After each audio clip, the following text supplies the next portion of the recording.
everybody, my name's Matt Olsen. I work in Aberdeen, South Dakota at Carl's Cycle Supply with my dad and a few employees, and I want to tell you about this 36 EL we just finished.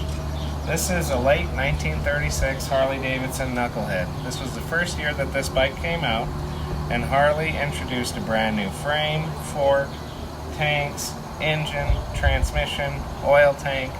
It's the first year they had recirculating oil. It's the first year they had overhead valves. This was a brand new super bike for the day, and when people saw this in 1936, they had no idea what they were looking at.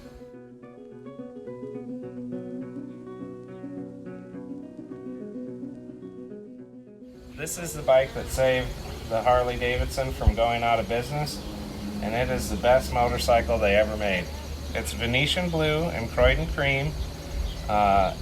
This particular bike is a late one. It's like 2100 serial number. It was originally found in Germany, and it had a lot of the special one-year only parts changed and upgraded from breaking and failure. So back in the day, rather than restore a broken frame, they change it out with whatever was available.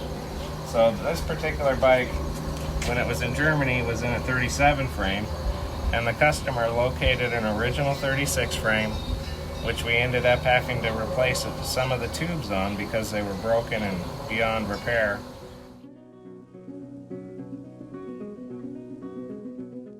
Right, 61 cubic inches, it's 1000 cc. This is a one-year only air horn. This is the first year for this carburetor. This is the oil pump. The bottom fitting is the feed, and the oil from the oil tank comes down into it, goes through the engine, and then it returns back up through this line. This little one here is the vent, and this is the one that feeds the top end and gets oil to all your rockers. This is a blowout fitting that they introduced very late in the year, and the purpose that serves is when your rocker arms and return lines get plugged, you would take a rubber hose, blow it in there, and it would unclog the lines through back pressure. Dark was the night, cold was on the ground.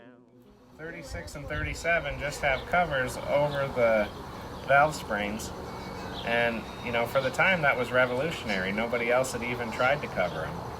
So consequently, in 38, when they came out with fully enclosed rockers, that was no longer an issue.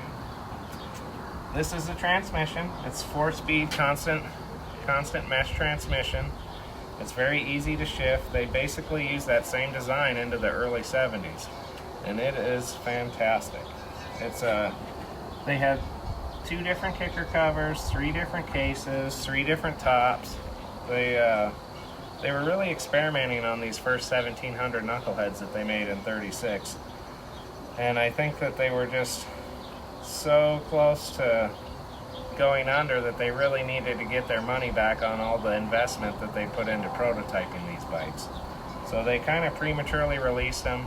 They didn't even send out the first 100. They held them back to keep tweaking on them and working them over, and then later on shipped them out after they kind of caught their stride. So some of the things that make the frame unique, it's a 36 frame, so it's the first year of double down tubes. They have 1-year only sidecar loops, a 1.5 year only neck, narrow seat post cross member. This forging up here is 1 year only. The toolbox strap is 2 years only. This is 1 year only. The axle plates. If you look on the other side, the axle plate is open. You'll see that when we turn the bike around. And it's just really a great motorcycle.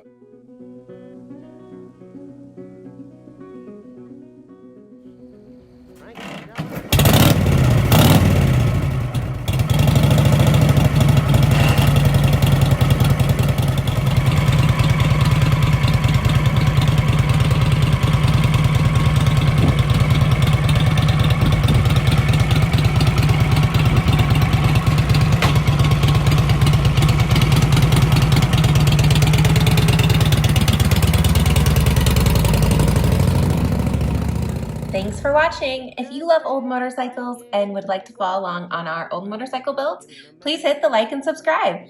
Stay tuned for our next video where we look over a 1937 EL built by Carl's Cycle Supply.